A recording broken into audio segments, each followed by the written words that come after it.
Hello there, and a big welcome to the European Spaceport in French Guiana, where Europe's rocket, Ariane 6, stands ready to launch. On board are two Galileo satellites, part of Europe's very own satellite navigation system. They're numbers 33 and 34 in the Galileo constellation, and they're scheduled to lift off in about 25 minutes' time. There's the countdown there on the top left-hand side of your screen. So it's a thoroughly European launch today, a European rocket carrying the next two satellites in a European constellation, giving accurate navigation to billions of us around the world. Stay with us as we follow this landmark mission. Over in Mission Control, the team's on console in the fishbowl behind that protective glass.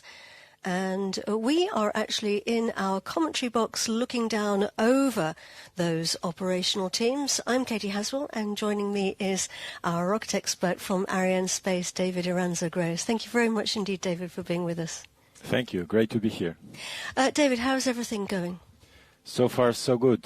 The teams are preparing the launcher and the ground facilities for this launch. Everyone is getting ready for this very important launch for us and for Europe. Absolutely. A very, very important launch today.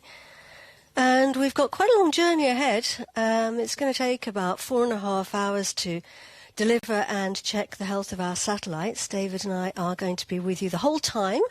We'll, of course, be discovering our satellites. We'll be finding out more about operations across the range. We'll be seeing the Mission Control Center and obviously looking here at the other control center, David?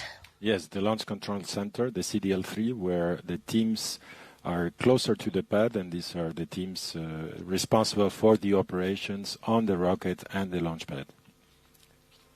We'll also be meeting the teams at the Quick Look Telemetry Centre, which is just outside the spaceport, and they will be taking on the baton, if you like, after launch, monitoring all the events on board our rocket. So let's go back inside Mission Control now to the fishbowl, and Caroline Arnaud, who is the Ariane Business Unit head at Ariane Space. Caroline, thank you so much for coming to chat with us. Good evening, Katie. How are things looking for launch, Caroline? Yes, boards are green, all systems are nominal, the teams are ready, fully focused on the chronology. So the operations are running smoothly, so everything is fully on track, and we look forward a beautiful launch tonight. And tell us more about our passengers on board Ariane 6 tonight.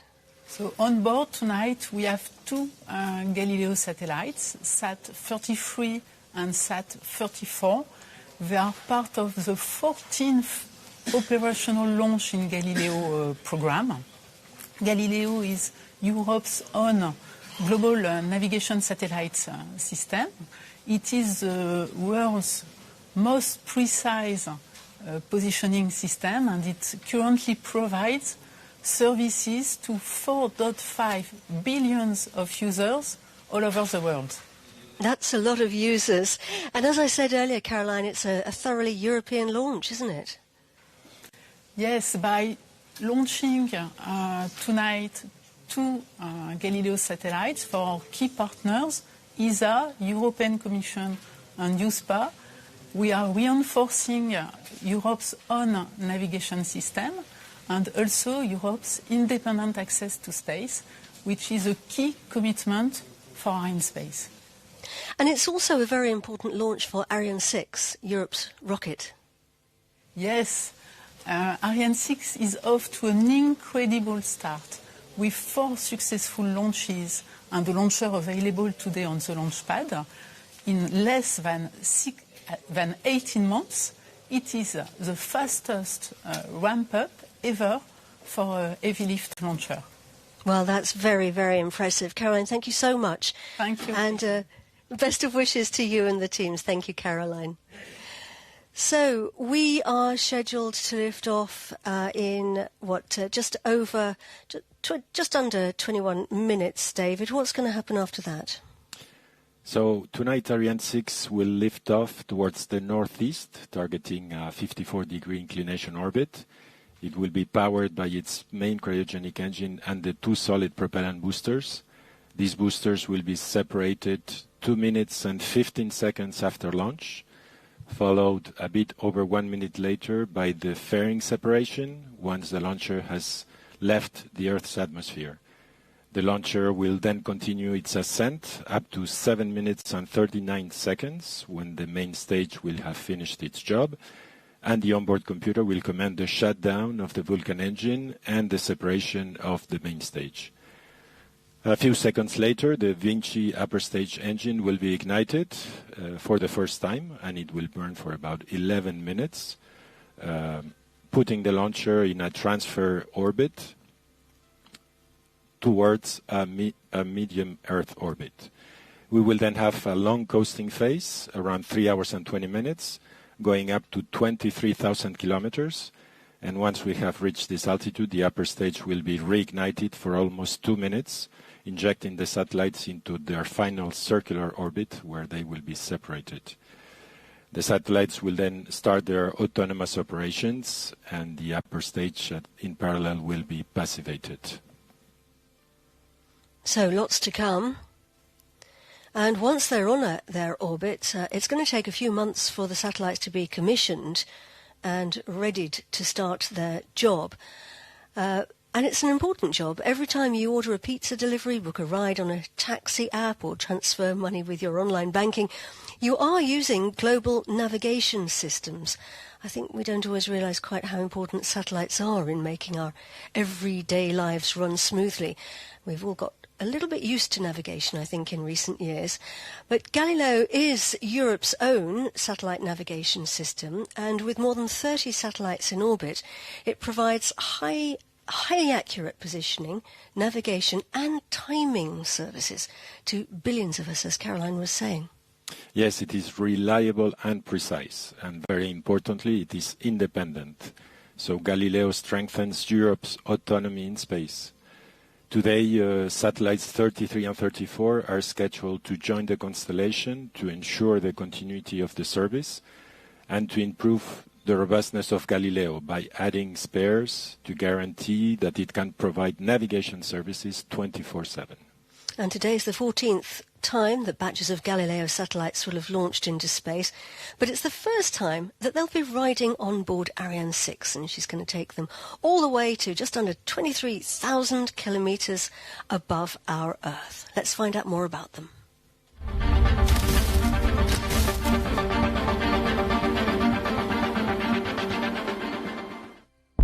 Tonight, from Kourou, the European Union is launching a new pair of satellites as part of its most ambitious space program. Galileo, the EU's own global navigation satellite system. With each new satellite, Galileo grows more robust and more independent. This launch marks the 14th operational mission of this inspiring program, known as Galileo Launch 14. Galileo is invisible, but its impact is everywhere.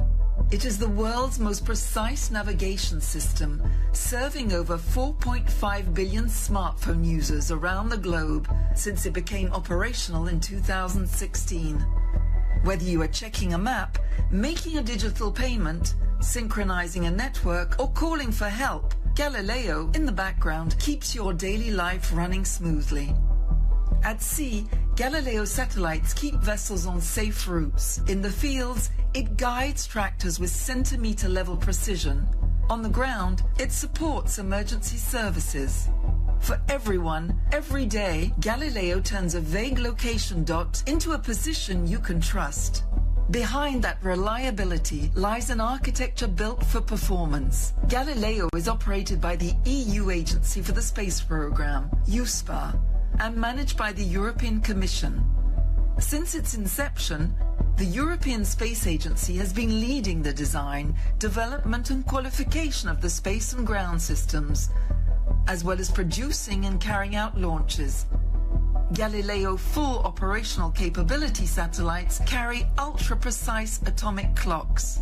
This timing precision is the foundation of the system. From it, your receiver can determine position with centimeter-level accuracy.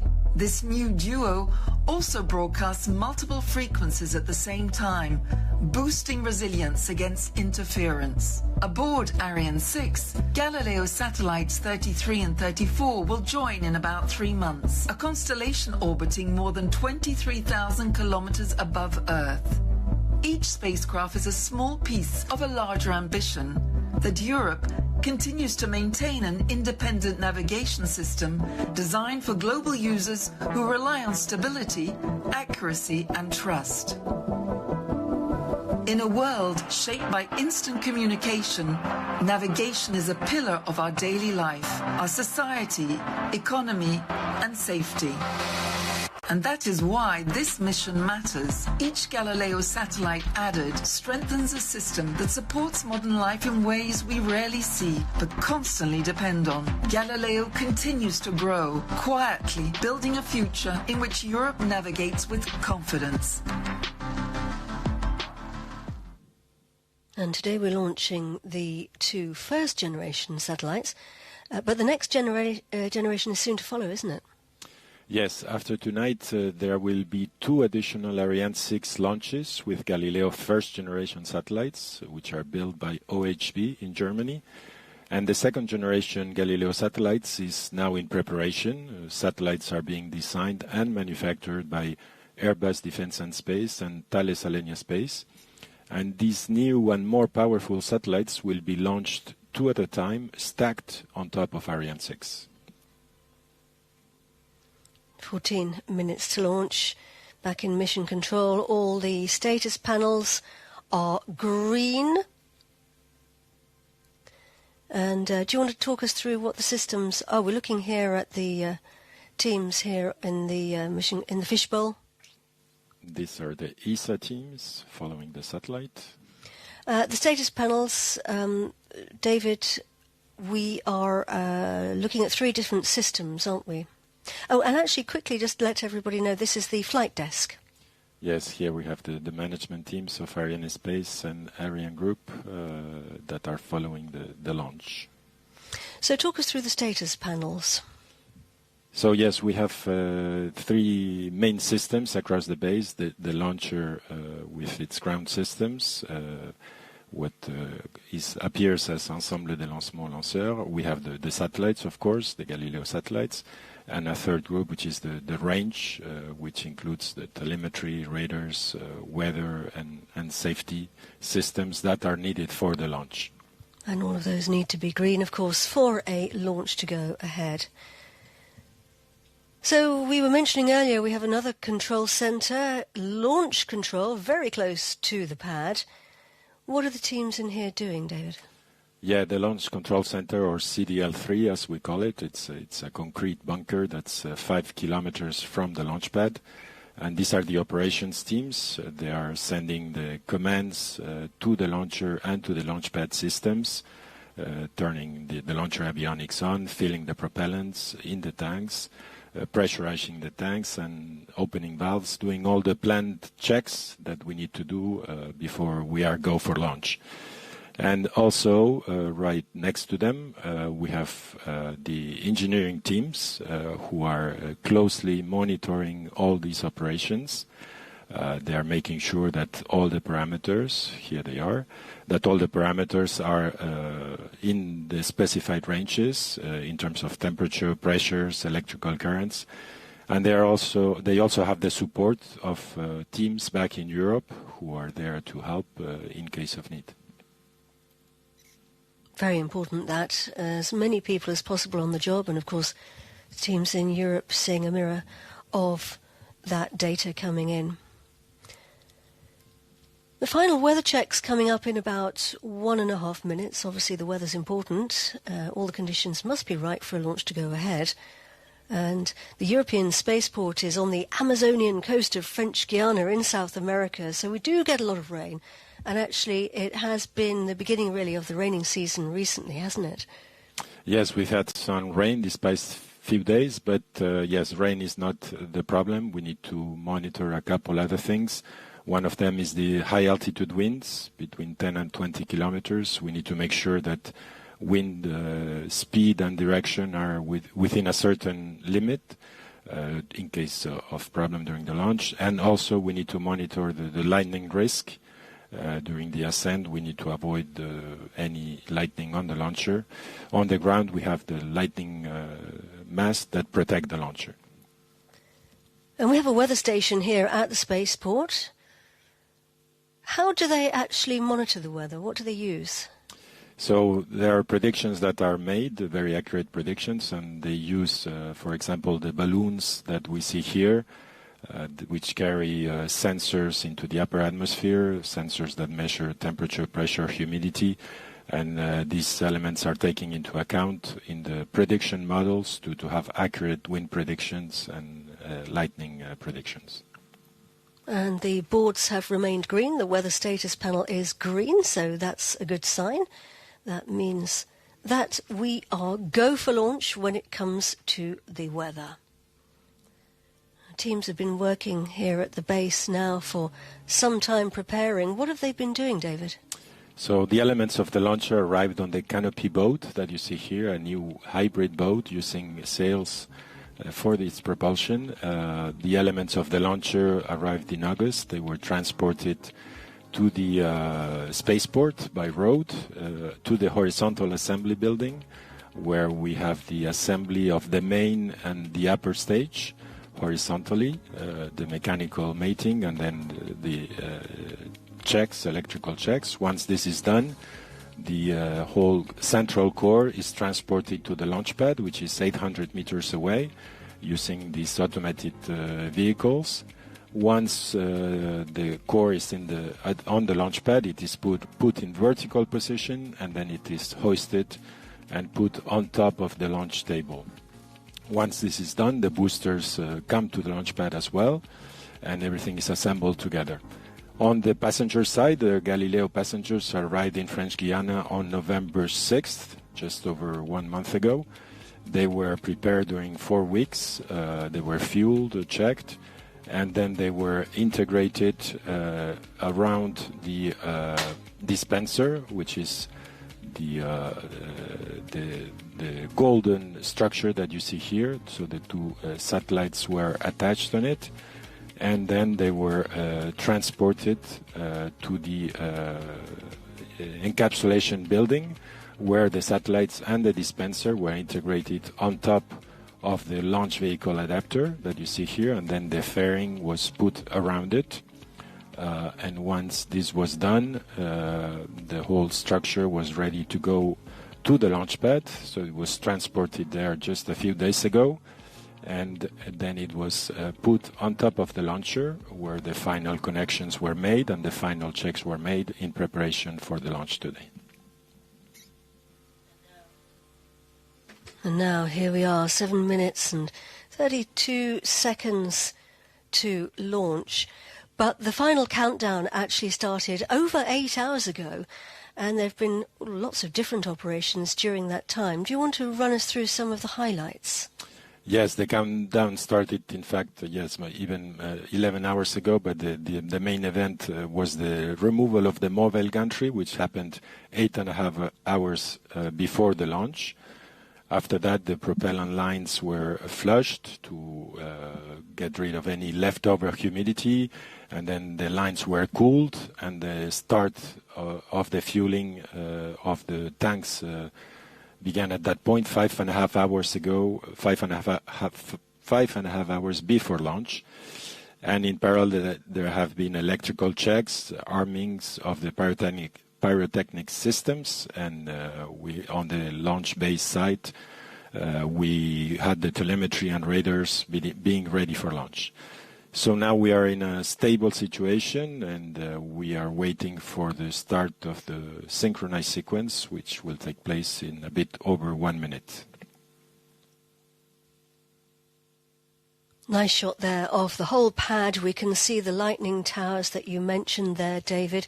Just describe what we're looking at. We've also got some fire down at the bottom right. That's perfectly normal.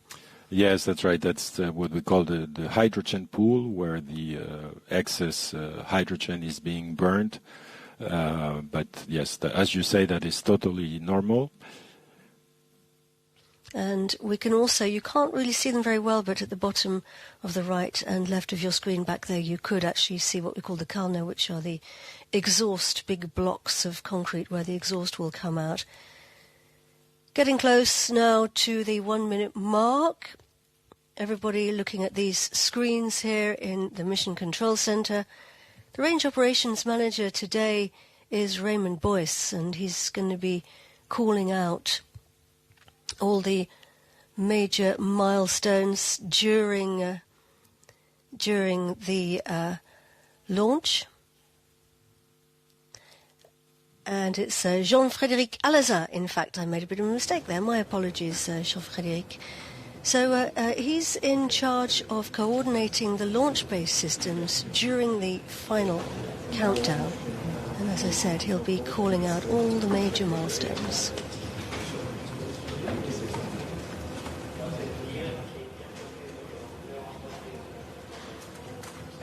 And yes, we have had the start of the synchronized sequence, which is the last final 5 minutes in the countdown. Lots of operations during this time. Yes, lots of operations, very precisely timed, combining the last checks, the last pressurization of the tanks, the activation of the different systems, and opening of the valves on the launcher. And the control of the operations is gradually being handed over from the ground systems to the onboard computer, and it will be actually the launcher onboard computer who will decide on the start of the main engine, and who will then send the command to the boosters for ignition. So we're getting close now, concentration levels high. We're looking there, we can see a good shot of the Vulcan engine on the main stage of the rocket. Now let's just run through a few things to watch out for. That Vulcan engine, David, is going to switch on 7 minutes, isn't it? 7 seconds before launch. Yes, that's right. There will be the ignition of the main engine, and then there will be checks that will be performed, making sure that it is running as expected. And once this is done, then the command will be sent for the ignition of the boosters. And once this happens, there is no holding back. 400 milliseconds after that, the launcher will lift off. Only 400 milliseconds between ignition, between the command and the actual liftoff. Very quick. If you look at the top of the rocket, can you see those yellow sections on the right and left? Those are actually the cryogenic arms clamping onto the top third, onto the upper stage of the rocket, feeding very, very cold propellants into our rocket. Yes, they're feeding cryogenic oxygen and hydrogen. As you say, they are very cold, and so they are continuously evaporating, and therefore we need to continuously fill in the tanks up to 3 minutes before the launch. So we just stopped a few seconds ago, and these arms will retract just a few milliseconds before the actual liftoff. And sometimes you can see, depending on the camera angle, you can see a little bit of white smoke, what looks like white smoke, coming out of the top of the rocket. But it's not actually smoke, is it? It's it's condensation of the humidity in the atmosphere here in Kourou, which is very high. We'll also see the umbilical lines retracting and pulling away at liftoff. Yes, that's right. The umbilical lines, which carry electrical power and ventilation to the launcher and to the satellites. And this will be automatically disconnected as the launcher moves up. 1.5 minutes to launch now, getting close. Nice shot there of the Vulcan engine on the main stage. Just a reminder that that's going to switch on 7 seconds before the boosters. And once the boosters ignite, we lift off. We have a 15 tous de DDO. Attention pour moins 1 minute. Irreversible sequence at minus 15 seconds. Top H0 moins 1 minute. we are 1 minute to launch. Best wishes to all the teams and to the Galileo satellites 33 and 34 as they get ready to start their journey. Good luck, everyone.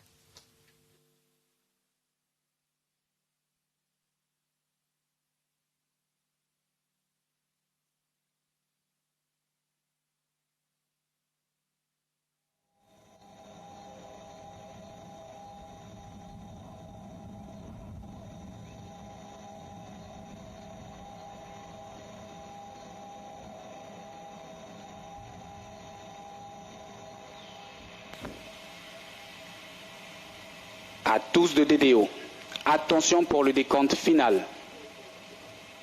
10, 9, 8, 7, 6, 5, 4, 3, 2, 1, top. Allumage des ESR et décollage.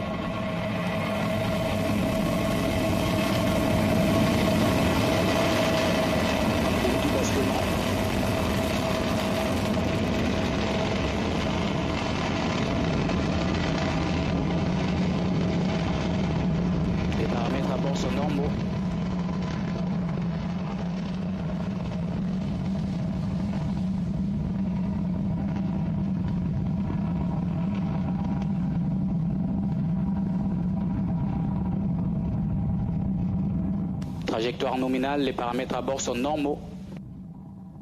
And we are off. Satellites 33 and 34 in Europe's satellite navigation constellation have started their journey on board the continent's Ariane 6 rocket. Galileo satellites are on their way. We are supersonic. We've broken the speed barrier. The Range Operations Manager is telling us that everything is going according to plan. And we are hearing the rumble of the rocket as it flies over our mission control center about 16 kilometers away from the pad. It's taken over a minute, about a minute and a half for that sound to come to us. Right-hand side of your screen, we're looking at the telemetry information coming in from our rocket. David, that's the curve on the top right-hand side? That's right, yes. So the green line is the prediction and the yellow line is the actual position of the launcher. So we see that we are right on the spot. And below that, our altitude. And we're presently 43 kilometers and climbing above Earth. Our distance from the pad, if you were to draw a straight line, and our speed. Right, our boosters are doing all the work, David, aren't they? Yes, that's right. About 85% of the thrust needed, and they will be separating in just a few seconds at 63 kilometers altitude. Trajectoire nominale. Séparation ESR. And we have confirmation there from our Range Operations Manager that those boosters have been separated as planned. So, we are losing weight. As you say, that's the name of the game, to jettison as much mass as possible as we go through the flight. And we're burning 3 engines, as we said. We switched on the Vulcan 2.1 on the ground on the main engine and the boosters. But as we said, the boosters really were doing all the work. Now, we don't need them anymore. The fairing at the top of the rocket is where our satellites are housed at the present time. That will be the next thing to be jettisoned. What's it protecting us from? So the fairing protects the satellite on the ground from dust and humidity, and then during the launch from the acoustic vibrations of the launch, and also, of course, from the friction and the heat during the ascent through the dense parts of the atmosphere. And it will be separated once we don't need it, meaning at around 110 kilometers, so very soon. There we go, that's how it looks. Séparation des coiffes, trajectoire nominale. Confirmed by the Range Operations Manager, who's also telling us that the trajectory is normal. And you can see there our altitude, 116 kilometers now above Earth. So we've crossed what we call the Kármán line, if you like, the border with space. And we can see our satellites for the very first time, David, and they can see space. Yes, that's right. The image shows the launcher with the satellites and the dispenser on top of the launch vehicle adapter, the black cone on top of the launcher. This is a simulation. These images are a simulation based on the outputs of the trajectory calculations, showing the launcher as it should be right at this moment. Indeed, the simulation is very much a very useful thing for us to be able to see. We call it the 3D or the CGI images, and they use the gaming software Unreal Engine to create those images. So, as we said, our trajectory on the right-hand side, and below that you can just see, actually, the people there in the Launch Control Center, David, now watching the launch. That's right. Their job is finished, but they are, of course, following the launch very closely. So, we are burning the main engine. It's a great big tank of fuel. You can see it there. Yes, it's 32 meter high, 5.4 meter diameter, and it's full with 154 tons of liquid oxygen and liquid hydrogen. The chemistry of these two elements leads to one of the most fuel-efficient combinations that exist for rocket propulsion, meaning that for a given amount of propellant, we will get the highest acceleration transferred to the launcher and to the satellites. He's telling us that we've got 2 minutes left on the burn on the Vulcan engine. And it is indeed a powerful engine, isn't it, the Vulcan 2.1? Yes, it's 135 tons of thrust in vacuum, and it burns the propellants in around 7.5 minutes, increasing the speed and the altitude. Today, we will go up to 5 kilometers per second with this stage and up to an altitude of 200 kilometers. And this engine actually has been optimized with respect to Ariane 5. The nozzle manufacturing has been optimized. There are some additive manufacturing elements that have been added, like the gas generator. And also we have added a thermal protection on the nozzle that we saw before on the launch pad to protect it from the heat from the boosters during the launch. So you can see our altitude, 169 kilometers, so we're increasing our altitude and increasing our speed. At the moment we're 3.4 kilometers actually per second. And actually, we not only are we travelling fast and getting higher, but we're actually rotating, aren't we, very slowly? Yes, that's right. There is a small rotation that is done in order to keep the heat on all parts of the launcher at the same rate. He's telling us everything's going well. David, it's quite interesting, actually, because we launched, didn't we, 2 Galileo satellites from the Guiana Space Center exactly 10 years ago today. Yes, that's right. On this 17 December 2015, there was the launch of Launch 6 of Galileo with satellites 8 and 9 that were launched, yes, exactly 10 years ago. Les paramètres à bord sont normaux. So everything's going well, coming up to the next main event, and that is the switching off of the Séparation LLPM. And we have confirmation that main stage has now been separated and jettisoned. And the Vinci upper stage engine has now switched on and the propulsion is normal. And we are being tracked now by the naval tracking station. It's actually on a boat, isn't it? Yes, that's right. For today's mission, flying northeast across the Atlantic, there is no tracking station on the ground that can see this part of the trajectory. Therefore, we use a mobile tracking station that is installed on a boat, and we position the boat in the right place in the middle of the ocean to be able to follow the launch. So the upper stage is very much now in charge. It has a super important job to deliver its passengers to their required dropping-off point, if you like, in space, their required injection point, and that is a very specific and precise place. We've got a new engine for the Ariane 6 upper stage. It's called Vinci, as I mentioned earlier, and it's a very sophisticated piece of kit. Yes, the Vinci engine on the upper stage is one of the big innovations of Ariane 6, which provide mission flexibility. It is designed, they are designed to be switched on and off up to 4 times, which allows to take different satellites to different orbits, but also to go to high circular orbits, like it's the case today, to MEO or even to direct geostationary orbit. And for this mission today, we will use the engine twice to deliver the Galileo satellites to their destination. And the company which builds the rockets is Ariane Group. And with the support of ESA, they're developing a new stage for Ariane 6.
Wow, that looks very exciting.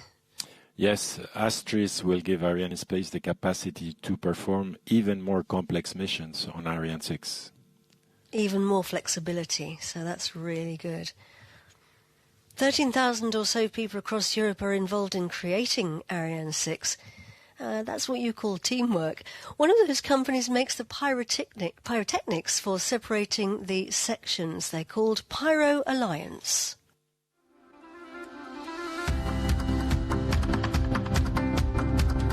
Pyro Alliance is a subsidiary of Ariane Group, which designs and manufactures pyrotechnic equipment for space, aeronautics and defense. We've been supplying the Ariane family for several decades now, with more than 100 kilometers of pyrotechnic cords delivered and thousands of equipments that have operated with a 100% success rate. We are close to 300 collaborators dispatched on 2 sites, in Les Mureaux and in Toulon, both contributing to the Ariane 6 pyrotechnic chains. The principle of a pyrotechnic chain is simple. The chain performs a signal transmission along pyrotechnic lines which carry the energy necessary to trigger the terminal functions. We contribute to many terminal functions on Ariane 6, which are all mission critical. The ignition of the solid rocket motors, the separation of the boosters, the ignition of the retro rockets, the separation of stages, and finally the flight termination system, which is a mandatory safety function securing the rocket destruction in case of hazard during the flight. The benefits of using pyrotechnics are the very short actuation time and a very robust technology which is immune to the extremely harsh environments that the launcher has to face. The challenge when you develop such products is that you have to prove a reliability of 1 in a million on products which are one-shot and cannot be tested before flight. For Ariane 6, we have in particular developed a brand new family of lead-free products, linear shaped charges, detonating cords and transmission lines. Last but not least, based on the customer's choice for each launch, we also offer hold and release mechanisms for the dispensing of the payloads. Pyro Alliance and all its employees are very proud of contributing to Ariane 6, the launcher that will durably secure the European access to space, and we are fully committed to perform a successful ramp-up for the program.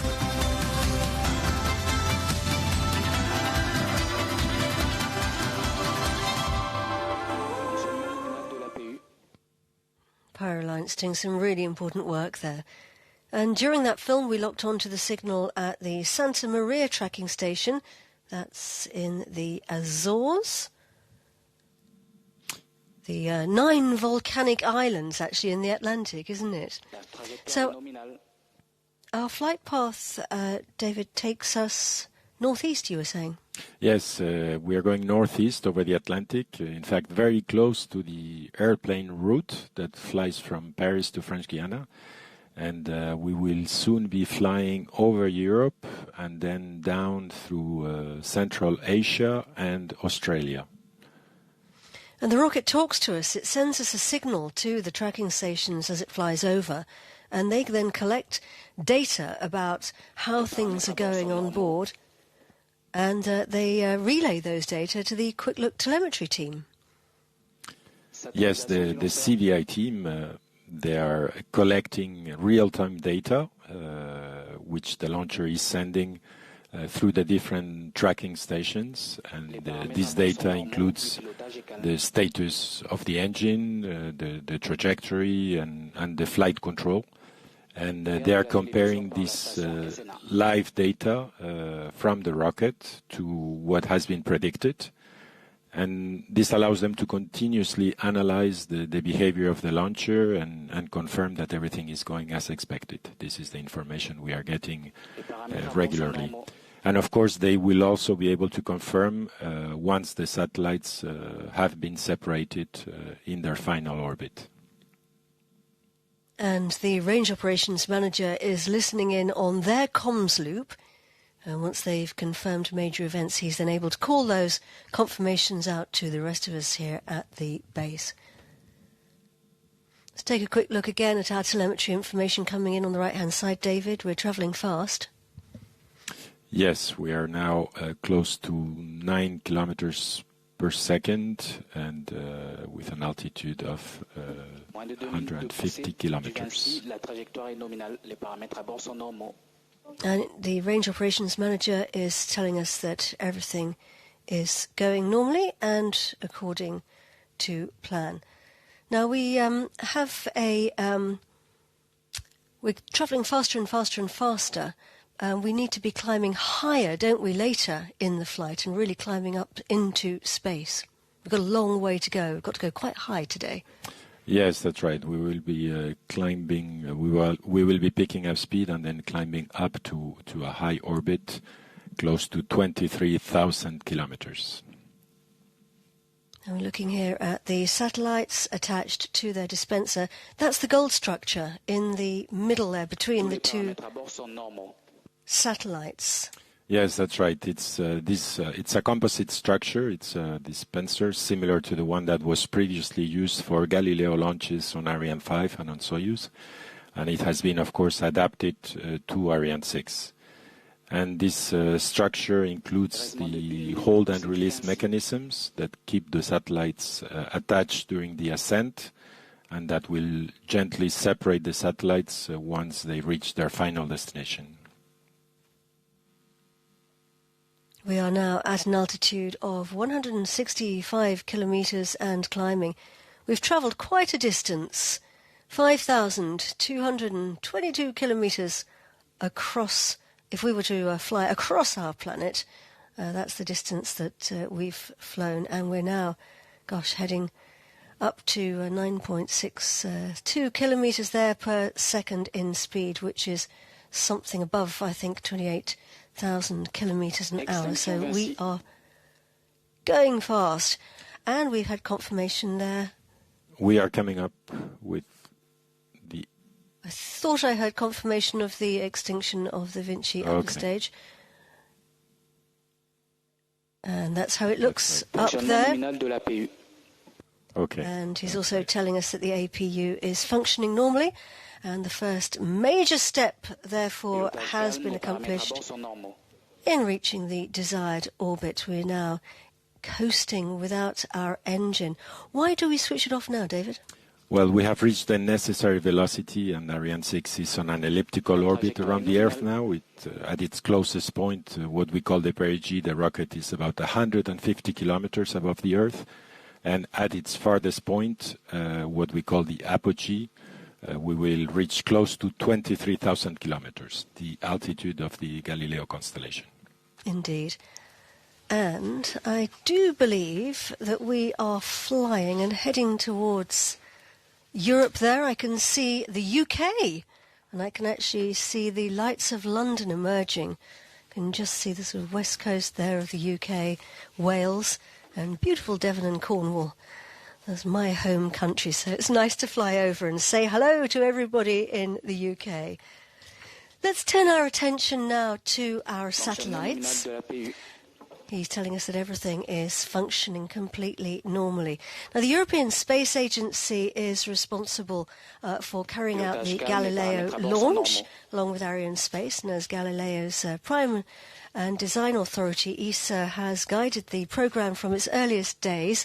I'm delighted to be joined by Javier Benedicto, who is the Director of Navigation at the European Space Agency. Javier, thank you so much for coming up to the commentary box to talk to us. Good morning, Stacey. Good morning, everyone. Yes, indeed. Good morning. With satellites 33 and 34 now joining the fleet, how does Galileo strengthen Europe's autonomy and resilience in navigation and timing services? Before you answer the question, I'm just going to mention that I think I've heard the range operation say something about the station, but anyway. Yes, so tell us all about that. Well, Galileo has become an essential piece of infrastructure. Start again, please, Javier, because your microphone wasn't... Thank you, yes. Galileo has become an essential piece of infrastructure for Europe. It is serving billions of users worldwide, and it is serving our society, economy, but also our safety and critical applications. So Galileo has to work all the time. We have to improve the performance and improve the robustness, and this is exactly what these two satellites are going to provide. So we have a responsibility to actually make the system perform better and better, and to make it work at all times, even if we have any sort of anomalies in orbit of the satellites which are already serving the constellation. With these two satellites, we're providing for additional redundancy and the necessary resilience for all the applications that Europe wants to provide through Galileo. And looking ahead, what's next for the constellation? We still have 4 satellites of the first generation, which we're going to launch in 2026 and early 27, and we are producing at the time 12 satellites of the second generation, which are going to provide for additional power, more power on ground, which is very important for a variety of applications, but also a lot of flexibility in order to reconfigure the satellites while being in orbit, because they last 15 years, 12 to 15 years, and the market changes all the time, so we need to be able to reprogram our satellites in order to match the needs of the users. That's very important, isn't it? And I mean, what about just taking the next step now and looking slightly further into the distance in the long term? I mean, what are ESA's plans for continuing the competitiveness? We need to continue improving our technology because as the market is developing, the needs are becoming more and more demanding. So we have to improve performance, obviously, but in particular improve the robustness of the system. And for that, we are going to test in the coming years new technologies. We want to equip our Galileo system with optical inter-satellite links, which will provide for increased means of accuracy and robustness of the services on ground. We will in future make use of also quantum technologies, and we are going to launch very soon the first European satellites for navigation in low Earth orbit, a program we call Celeste in European Space Agency, and which will hopefully set the grounds for a new layer, a new segment to augment Galileo in the future. Gosh, there's a lot going on. You're going to be very busy, aren't you?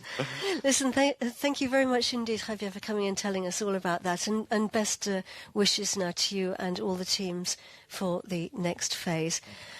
We are now climbing high to our orbit. It's going to take us about 3 hours to get there. We've got to climb up to just under 23,000 kilometres above our planet. So we're going to take a little break. We're going to come back to you at 8:35 Universal Time, which is 9:35 in the morning in Europe, and at 5:35 here in Kourou. So we will see you back here then.